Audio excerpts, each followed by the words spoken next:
ఆయన ఉండేదానికి విశాఖపట్నం ఋషికొండలో 500 కోట్ల రూపాయలు ఖర్చు పెట్టి ఒక అద్భుతమైన ప్యాలెస్ కట్టుకుంటాం జరిగింది. ఇంతేకాదు ఆయన సొంత పేపర్, అందుకే సాక్షి వచ్చారా లేదా అని అడిగిన, సొంత పేపర్ సాక్షికి ఎవరికి రాని యాడ్స్ 50% ఐఎన్పిఆర్ బడ్జెట్ ద్వారా సుమారుగా 400 కోట్ల రూపాయలు 5 సంవత్సరాల్లో ఆయన సొంత పేపర్ కి ఇచ్చుకుంటాం జరిగింది.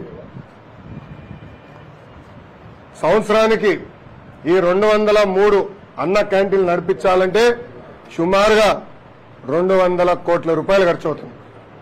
అంటే జగన్మోహన్ రెడ్డి కట్టుకున్న ప్యాలెస్ బదులు నిరుపేద కుటుంబాలకి అన్నం 3 పూటలు పెట్టుంటే, భోజనం 3 పూటలు పెట్టుంటే 2.5 సంవత్సరాలు ఆ డబ్బులతో పెట్టుండొచ్చు.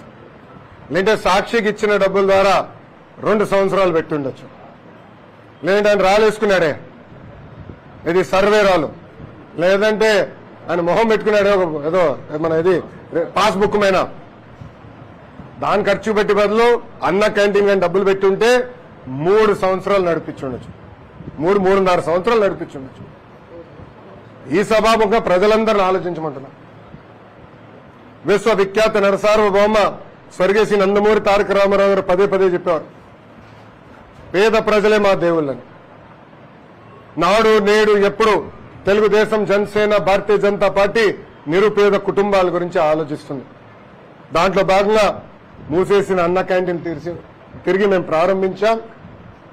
ఈరోజు ఎక్కడ బాధ వేస్తుందంటే, వైకాపా పార్టీకి చెందిన ఒక ఎమ్మెల్యే పేదవాళ్ళని ఎగతాళి చేస్తూ బిచ్చగాలని ప్రశ్నించారు. చాలా బాధ వేస్తుంది.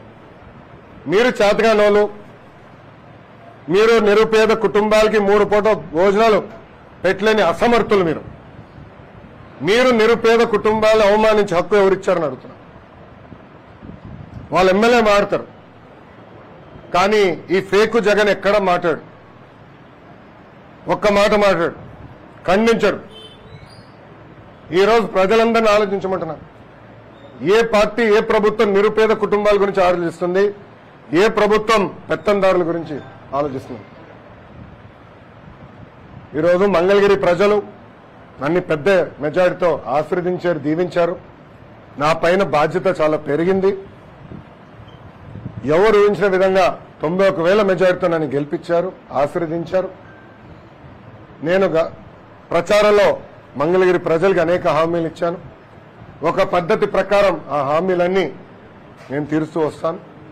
నా లక్ష్యం ఒక్కటే, మాకు 5 సంవత్సరాలున్న ఇచ్చిన హామీలు తీర్చడానికి మొదటి 3 సంవత్సరాల్లోనే ఇచ్చిన హామీలన్నీ నిలబెట్టుకోవాల లక్ష్యంతో మంగళగిరిలో నేను పనిచేస్తున్నాను. తప్పనిసరిగా చేస్తాను.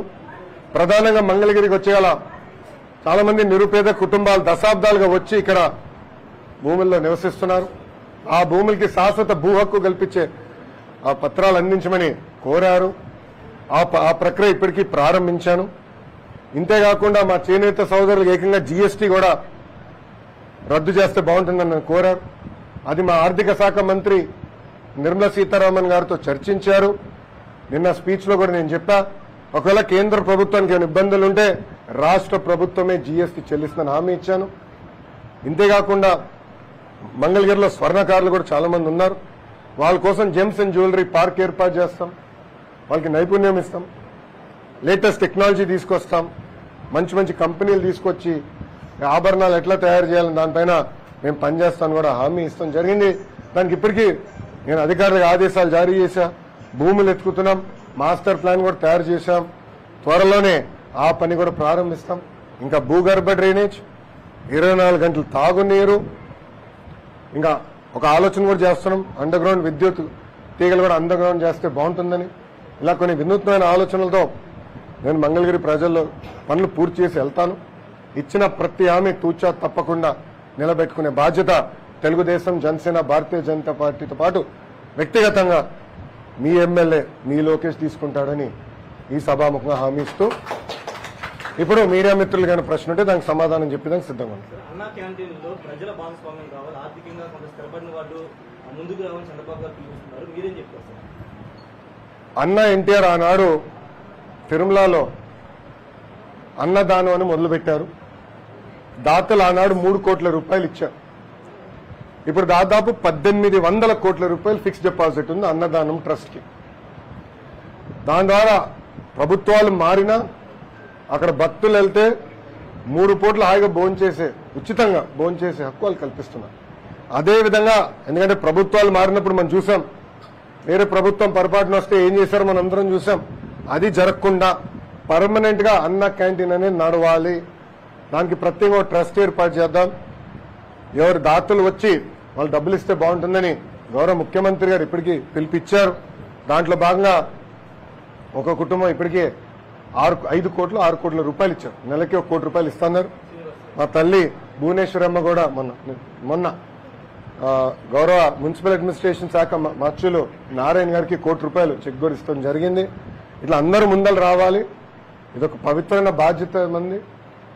ఆకలి లేని ఆంధ్ర రాష్ట్రం తీర్చిదిద్దాల్సిన బాధ్యత మనందరి పైన ఉంది. కలిసికట్టుగా మనం అది సాధించగలుగుతాం.